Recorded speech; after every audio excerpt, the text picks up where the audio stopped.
일단 토익 스피킹 시험에 대해서 좀 이야기를 해볼게요. 제일 먼저 생각을 해봐야 될 건 이 부분인 것 같습니다. 대부분 스피킹 공부를 시작하는 여러분들은 취업 때문에 준비를 시작하시는데요. 오픽과 토스 놓고서는 어떤 걸 더 공부할까라고 고민하시는 분들도 많이 계신 것 같아요. 둘 다 스피킹 시험이기 때문에 어떤 시험이 더 좋다, 나쁘다 말하기는 어렵고요. 오픽 시험 같은 경우에는 저도 오픽을 제가 직접 수업을 안 하기 때문에 자세히는 알 수가 없지만 좀 더 본인의 이야기에 포커스를 맞춘 시험이다라는 것 정도까지 알고 있어요.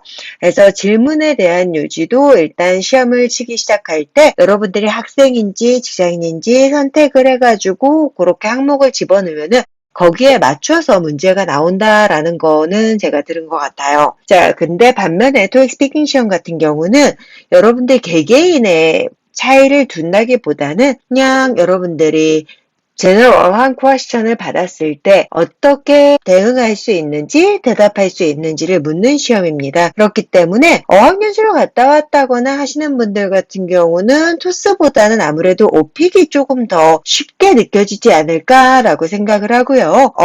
어학연수라든지 아니면 영어에 익숙하지 않은 분들 같은 경우는 본인의 이야기를 자연스럽게 이야기하는 게 편치 않다라고 할 때에는 조금 더 정형화된 시험인 토익 스피킹 시험이 좋다라고 생각합니다. 더군다나 영어가 굉장히 익숙하신 분들 같은 경우는 당연히 고득점을 타겟해서 본다면은 솔직히는 토스보다는 오픽 시험이 조금 더 쉽게 느껴질 것 같아요.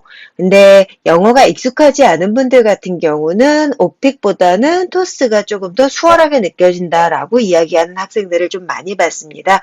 그래서 당연히 개인차가 있겠지만은요, 토익 스피킹 시험이 어떤 시험이기에 보통 사람들이 그렇게 이야기하느냐에 대해서 같이 좀 알고 가면 좋을 것 같아요. 그래서 토익 스피킹 시험에 대해서 간단히 소개하도록 하겠습니다. 일단 토익 스피킹 시험 자체에서 가장 중요한 질문은 이게 돼야 될 것 같습니다. 토익 스피킹 시험 왜 치는 걸까요? 일단 가장 기본적으로 토익 스피킹 시험 자체가 국제적인 비즈니스 환경에서 구어 영어로 의사소통하는 능력이 있는지를 측정하기 위해 만들어진 시험이다라고 생각하면 됩니다. 굉장히 유창하게 이야기를 해야지 비즈니스 환경에서 영어로 소통할 수 있느냐? 사실 그렇지는 않아요. 가장 중요한 게 원어민, 영어권 원어민 혹은 영어에 능통한 비원어민이라고 했지만 능통하지 않았다고 하더라도 아무튼 영어로 커뮤니케이션을 했을 때 이해하기 쉬운 말로 대화할 수 있는가? 한마디로 단어가 쉽냐 아니냐를 떠나서 서로 소통이 되느냐를 묻는 거고요. 굉장히 어려운 문법이라든지 어려운 단어를 써서 이야기를 해야지만이 비즈니스가 되는 건 아니죠, 사실은. 그렇기 때문에 그냥 상대방이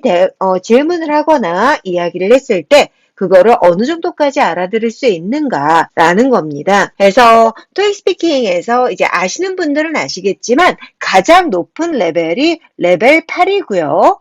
그리고 밑으로 내려갈수록 낮은 레벨이 됩니다. 학생들이 가장 많이 필요로 하는 레벨은 레벨 6, 6이 가장 보편적인 레벨이라고 생각하면 되고요.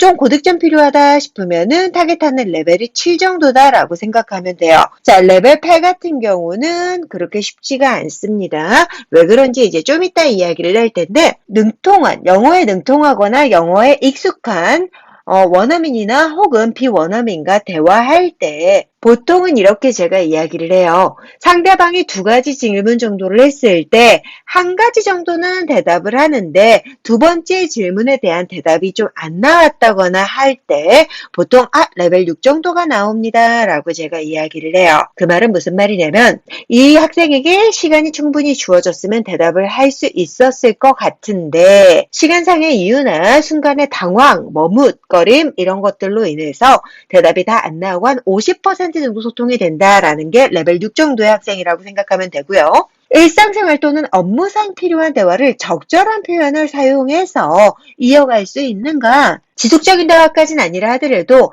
상대방이 두 가지 질문을 물어봤다. 그러면 두 가지 질문에 대한 대답은 다 할 수 있는 정도가 레벨 7 정도라고 생각하면 돼요. 상대방이 궁금한 걸 물어봤을 때 그 궁금증을 해소시켜 줄 수 있는 정도의 레벨이 레벨 7.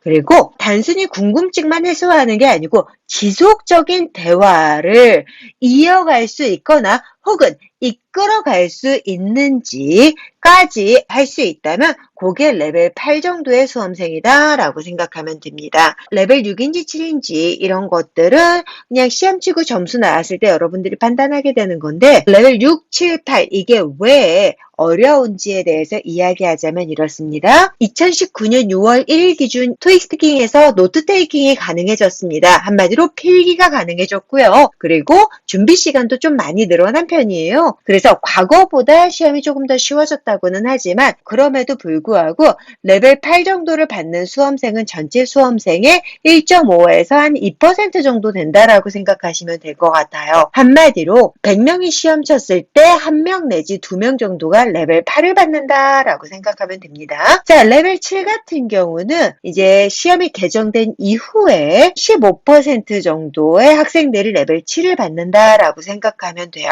그래서 과거에는 10%도 안 됐지만은 시험이 개정된 이후에 레벨 7, 8을 받는 학생들이 거의 20% 정도에 육박한다라고 생각하면 돼요. 근데 20%도 정말 잘 나왔을 때 이야기고 보통 15에서 20% 여기 사이라고 보면 될 것 같아요. 요게 토스 고득점을 받는 친구들이다라고 생각하면 됩니다. 그러면 레벨 6 받는 친구들은 얼마나 될까요? 개정 이후로 레벨 6 받는 친구들은 전체 수험자의 50% 정도가 레벨 6을 받는다라고 보면 돼요. 상당히 많은 수가 받는 거죠. 과거에 시험 개정이 되기 전에는 레벨 6 받는 학생들이 한 40 정도, 40에서 45% 정도였다고 한다면 개정된 이후로는 45에서 한 50% 정도의 학생들이 레벨 6 정도를 받고요. 예전에 레벨 5가 레벨 6하고 비슷한 수준이었다면은 지금은 레벨 5가 현저히 낮아져서 25%에서 30% 정도라고 생각하면 될 것 같아요. 이렇게 제가 몇 퍼센트에서 몇 퍼센트까지라고 이야기하는 건 점수가 나왔을 때 같지가 않아요. 시험에 따라서도 틀리지만은 시험을 치는 학생들이 잘하는 학생들이 많으면 당연히 비중이 올라가는 거고 학생들이 전반적으로 힘들어한다 라고 한다면은 점수가 떨어지게 되겠죠. 그래서 매 시험에서는 퍼센티지가 똑같지가 않습니다. 그 말은 무슨 말이냐? 이 시험 자체가 절대평가라는 거죠. 상대평가가 될 수 없다라는 겁니다. 토익 같은 경우는 이제 점수가 몇 번 문제에서 몇 명의 학생들이 오답을 했는지 몇 번을 오답으로 했는지 통계치를 내기가 상당히 쉬워요. 그렇기 때문에 이거를 커브를 택해가지고서는 상위 몇 퍼센트까지는 몇 점 뭐 이런 식으로 만들 수가 있는데 토스는 사람이 채점하는 시험이기 때문에 그렇게 비교가 될 수 없습니다. 여러분들 개개인이 어떻게 시험을 치느냐에 따라서 점수가 달라진다는 거 기억해 두시면 좋겠죠. 보통 학생들이 레벨 6 정도가 필요하고요. 레벨 7, 8 정도는 고득점으로 좀 더 안정된 점수를 받고 싶은 분들이 타겟하는 점수다라고 생각하면 되겠네요. 그러면 토익 스피킹 문제 유형인데요. 문제 유형 이렇습니다. 총 6파트로 이루어져 있고요. 문항수 다 제각각이고요. 준비 시간, 답변 시간, 저기 써 있는 것들 전부 다 초단이라고 생각하면 될 것 같아요. 굉장히 짧은 시험입니다. 이 시험 전체가 차지하는 시간이 오리엔테이션 제외하고 순수 시험 자체로는 한 17분 정도 차지한다고 생각하면 될 것 같아요. 점수는 3점과 5점 두 가지로 나누어집니다. 여기서 지금 제가 각 파트에 대한 설명을 할 수는 있겠지만은 보통 이렇게 첫날에 다 설명을 하거나 아니면 제가 한꺼번에 설명을 하면은 대부분 학생들이 기억을 잘 못하더라고요. 그래서 조금 더 중요한 거는 채점에서 따로 설명을 하는 게 좋을 것 같아요. 일단은 요까지만 설명하도록 하고요. 다음 영상에서 문제 유형이 중요한 이유 설명 다시 하도록 하겠습니다. 이번 영상은 여기까지. 오늘 수업 내용이 도움이 됐다면 구독, 좋아요 꾹 눌러주세요. 그러면 더 좋은 내용으로 다시 찾아올게요. See ya!